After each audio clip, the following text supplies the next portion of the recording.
We're going to be in Galatians, the 5th chapter today. If you've got your Bibles with you, or got them on your cell phones or pads, whatever you've got electronically there, Galatians, the 5th chapter is where we're going to end up.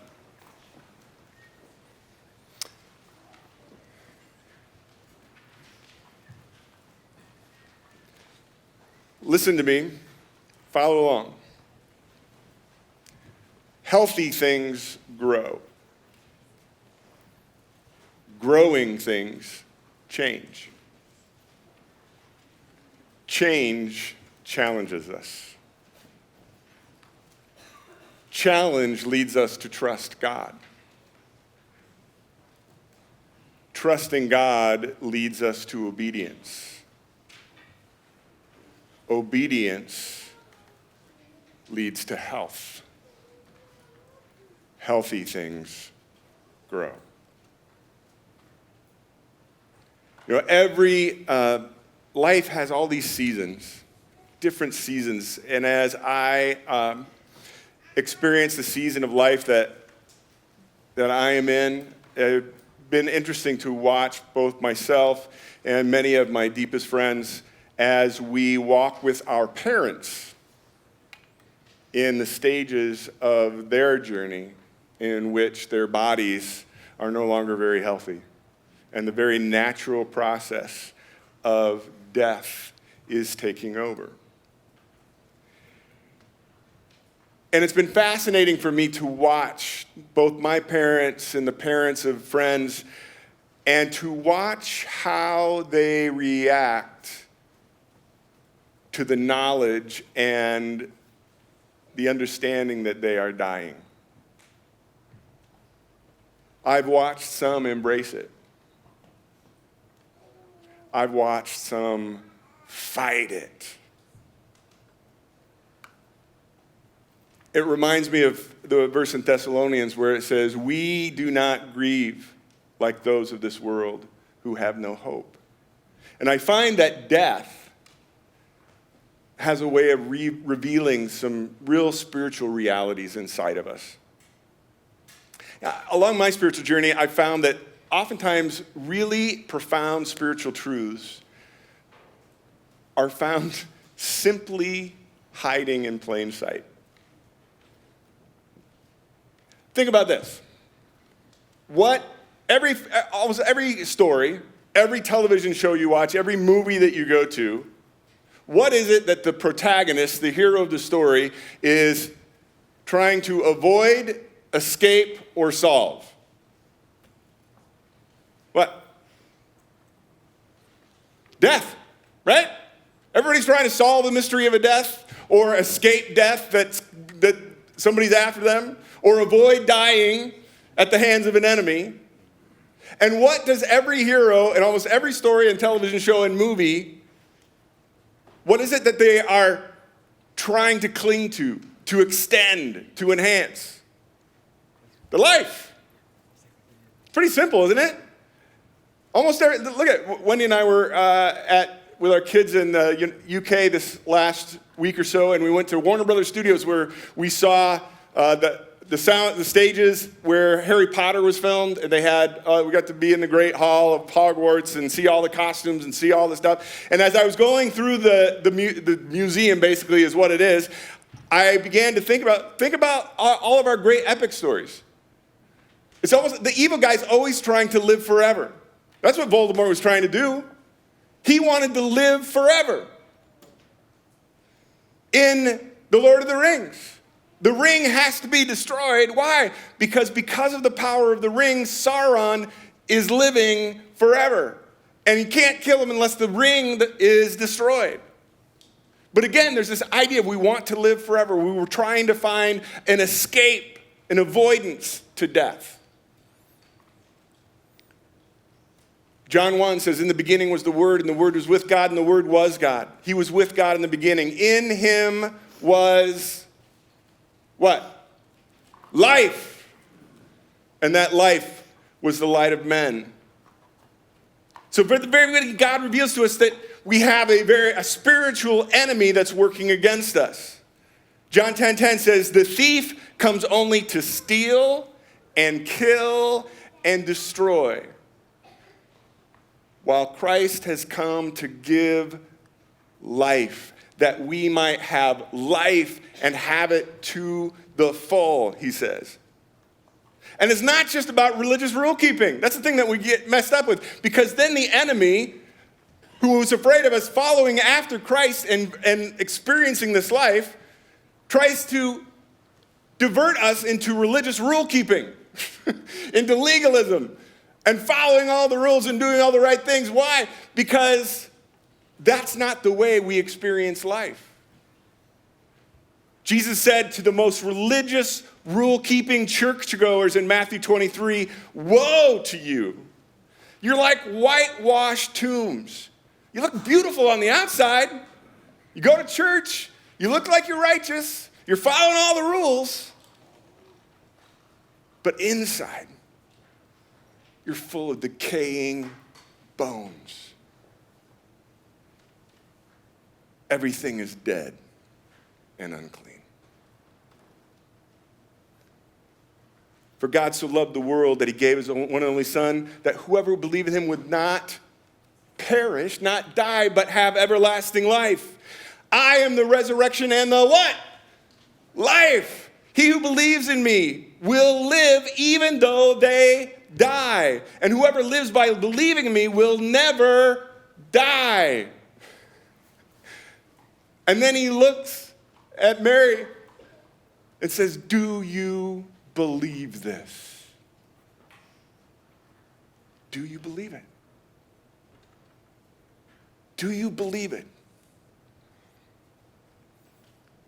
Pretty simple. Deuteronomy chapter 30, verse 19, God says, this day I call heavens and earth as witnesses against you, my people. And I have set before you death and life. Choose. And the further I get in my spiritual journey, the more I realize that it's really that simple. One of my favorite movie quotes from the Shawshank Redemption, either we're either busy living or we're busy dying. And even when it comes to some of the moral choices that we make, statistics would say that in this room, there are at least a few people that right now in your life journeys, you're messing around with somebody that outside of your marriage. Statistically, that would just say that there's at least probably a few people in this room. And we all know that adultery is one of the big 10 commandments. God doesn't like it. But here's what I want you to hear today. It's not because Jesus came to condemn your adultery. Jesus came because he wants you to have life. And if you are messing around with someone who is not your spouse, then something is dead. Either in yourself, in your marriage, or in your relationship with Christ. Something is dead. Bob Dylan put it really well. I took you home from a party and we kissed in fun. Few stolen kisses, no harm was done. Instead of stopping when we could, we went right on. And suddenly we found that the brakes were gone. You belong to someone else and I do too. And it's just crazy being here with you. Like a bad motorcycle with the devil in the seat. Going 90 miles an hour down a dead-end street. Something's dying. Statistics would say that there are some in this room, probably females, who underneath your Sunday best that you wore to church this morning are the scars where you cut yourself. And I don't claim to understand it, but I know that I've talked to especially some young girls who have struggled with this, and one of the things that I have heard them say is, I do it to feel something. Because everything inside is dead.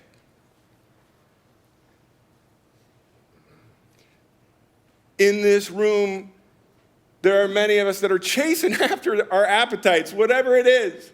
Our appetite for greed, to get as many possessions, to have the most toys, to get all the stuff. Some of us are chasing after achievement, that we can put that benchmark, that notch on our resume, that we have achieved this, we've done something with our life, I've become this great thing, whatever it is in my job or in my career. I've made it to the top, I've climbed the stairway. Some of us are falling after the appetites of sloth.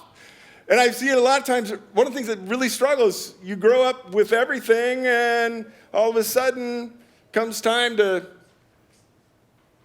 grow up and live life and get a job and be responsible. And you know what? I'd rather just stay at my parents' house and play video games. It's an appetite for sloth, for laziness. And the thing about it is all of these things that we give ourselves to end up with something spiritual dying inside.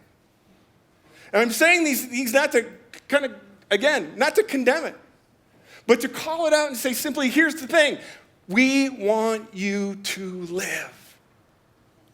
I want you to have life and have it full and have it be healthy in the way that Christ came to give it to you. We're in this second part now of our year-long theme of exile. And as the teaching team was getting together this past week at Kevin's, we were talking about, well, what are we hearing from people about the theme of exile? What are people saying? And we recognize that there are at least some people who are struggling with the theme of exile. It's like, exile? Are you kidding me? Pella, I was like living in Disneyland. How are we in exile? And I get it. But could I respectfully submit to you that if you're struggling with that, then your eyes aren't open to see the bigger picture. You're only seeing the surface. Because the whole theme of exile is something about, it's about something deeper. It's about the life and death that goes down into the very reaches of the spirit and the spirit realm. That exile is what we're all on, this earthly exile. This world is not our home. We're just passing through. And one of the things that's interesting is that the Israelites, when they went into to Babylon and were taken into exile, there were those, let me grab the, everybody got in your bulletin, the core values, what we're going through right here, right? Now notice, I want to just see, notice on the outside is the flourishing in exile. So the flourishing, the fruit is here on the outside. Inside, we've got identity and belonging and purpose and intimacy. And on the inside, at the very core, is word and spirit. So when the Israelites went into exile, many of them maintained their connection with God. They maintained their identity as the children of God and God's people. They maintained their belonging with one another as the 12 tribes of Israel. And they felt that they had purpose of making it through the exile to return back to Jerusalem, to rebuild the temple and rebuild Jerusalem, and to continue the great story that God is telling through history. But there were also Israelites in exile in Babylon that chose to embrace being Babylonian. I guess this is my new home. Set down roots. Start worshiping the Babylonian gods. Start doing the Babylonian things. And they gave themselves completely to being in Babylon and being Babylonian. So when the remnant returned to Jerusalem, there were a whole ton of them that just stayed right there in Babylon because they'd lost their identity. They had lost their intimacy, their belonging, and their purpose. So what we're pushing into in this year of exile is that we're in exile just simply because we're alive on this planet. And this world is not our home. And so we want to push into this. And as we flourish in exile, we're understanding that the flourishing comes from the life within us. The life to the fold that Christ came to give us. And in the years of studying about exile and about God's word, I'm finding that the life that Jesus came to give us, that resurrection life comes when we follow him into the deaths of ourselves. Okay? Are you living or are you dying? What's going on inside? In that quiet place when you are alone, sitting in the darkness? Is something living and growing, or are things dying?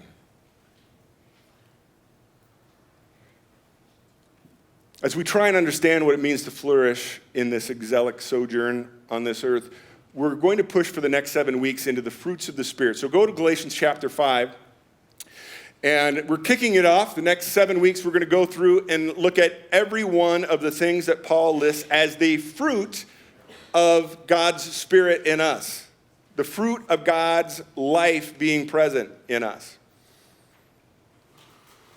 Starting in verse 16. So I walk by the Spirit, and you will not gratify the desires of the flesh. For the flesh desires what is contrary to the Spirit. Death wants what's contrary to life. God wants life. The enemy wants us to die. Okay? The Spirit is contrary to the flesh and our fleshly appetites. They are in conflict with each other so that you're not sure whatever you want. But if you are led by the Spirit, you are not under law. The acts, now circle that word acts. The acts of the flesh, okay, are obvious. Sexual immorality, impurity, debauchery. Debauchery is basically, partying, drug, sex, rock and roll. Debauchery, the things that are against God. Idolatry, worshiping things that aren't God. Witchcraft, hatred, discord, jealousy, fits of rage, selfish ambition. It goes on. Dissensions, factions, envy, drunkenness, orgies, and the like. And I want you to see that in this list, what is Paul listing? He's listing all of the human appetites of this world that are then given free rein wherever we find our pleasure. And we all have different appetites that we struggle with. But when we find ourselves acting in these ways, things are dying inside. Goes on. The fruit of the Spirit is love, joy, peace, forbearance or patience, kindness, goodness, faithfulness, gentleness, and self-control. Against such things, there is no law. In other words, if your life is flourishing with love and joy and peace and patience, kindness, goodness, gentleness, and self-control, there is no law you need because you are naturally going to be following the way of life. Now, one thing that I want you to understand, number one, in the earliest manuscripts, there's a break after the word love. So it's the fruit of the Spirit is love, stop. Joy, peace, patience, kindness. In other words, the peace, patience, kindness, joy, gentleness, self-control are all descriptors of love. In other words, the one fruit of God's Spirit is love. Contrast this with 1 Corinthians 13 where Paul describes love. Love is what? Patient. That's a fruit of the Spirit. Love rejoices with the truth. What's that? That's joy. Love is kind. That's a fruit of the Spirit. In other words, when Paul is saying the fruits of the Spirit, is the fruit. The fruit. And notice it is singular. The fruit. He didn't say fruits of the Spirit. He said fruit. The fruit is love. And that love is described by patience and kindness and goodness and gentleness and self-control. In his book on Galatians, Tim Keller had 4 observations that I'd like to share with you this morning. As we think about growth, healthy things grow. Growing things bear fruit.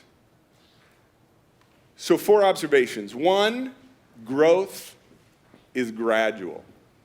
Isn't it interesting? He says the acts of the flesh, because we just act in the moment, usually when we're indulging our flesh. It's an act of the moment. But fruit of the Spirit, fruit requires growth.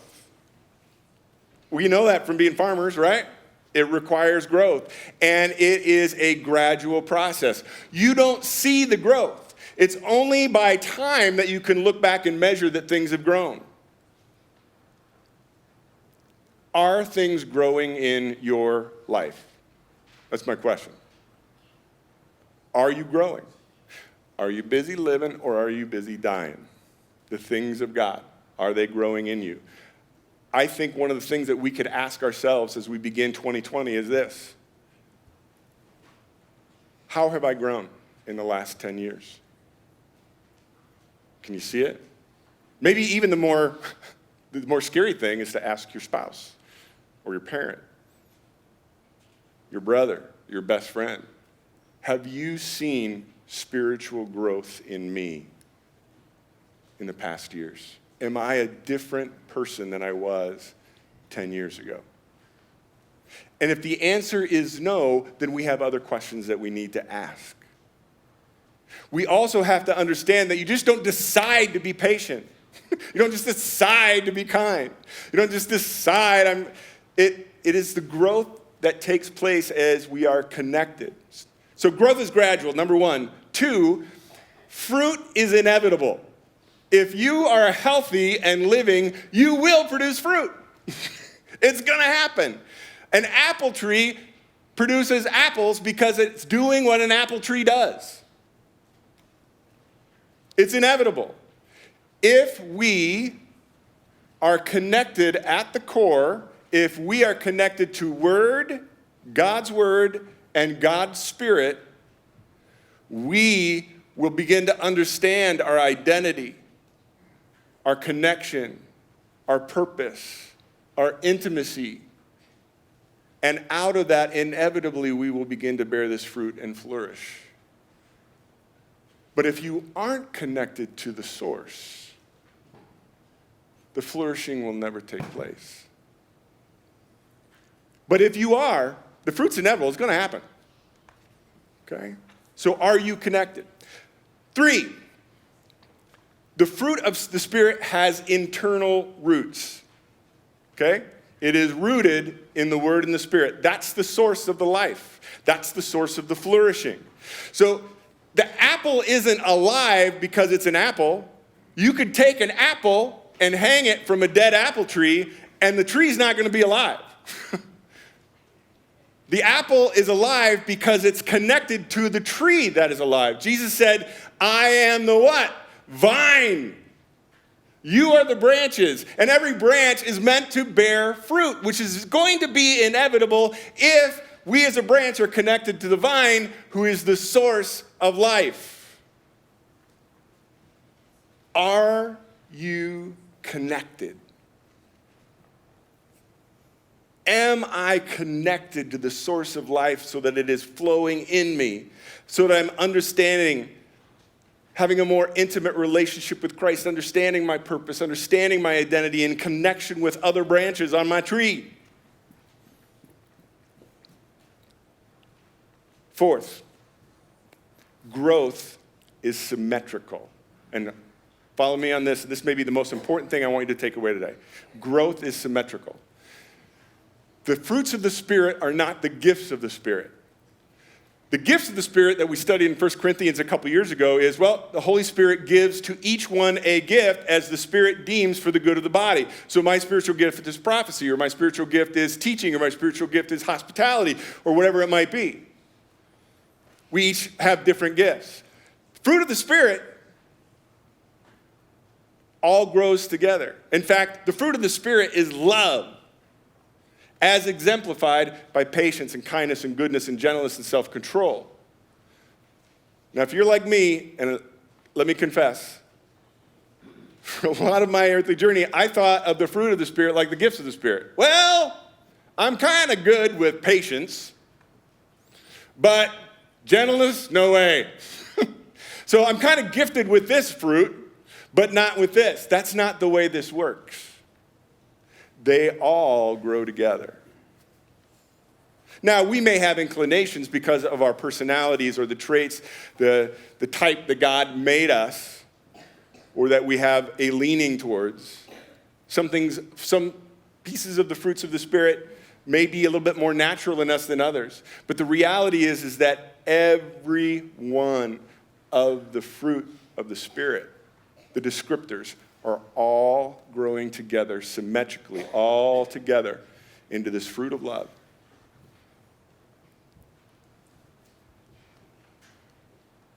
So how is the fruit of love exemplified in our daily lives? How do others see it? A couple things that God's word talks about is one, forgiving. Forgiving those who've wronged us. Forgiving a parent that walked away. Forgiving a child who went off on their own. Forgiving a spouse and their injuries against us. Forgiving that friend for hurting us so deeply. That's the fruit of love. It's exemplified by blessing instead of cursing. When we are injured, by choosing to bless that person, not to cuss them out. It's exemplified by acting in love to everyone, our spouse, our child, our parent, our neighbor, our enemy, that stinking Republican or that stinking Democrat. We act in love. It's exemplified in the little daily choices that we make to think and act for someone else rather than myself. It's exemplified by seeking to actually hear somebody who I don't agree with and to understand where they're coming from, rather than judging them. When I was a young man, God brought a mentor into my life. Then for 3 years, basically, this man poured into me and helped me grow, discipled me. And my first assignment from my mentor, I was a sophomore in high school, and my assignment was this: memorize Joshua 1:8. This book of the law shall not depart from your mouth.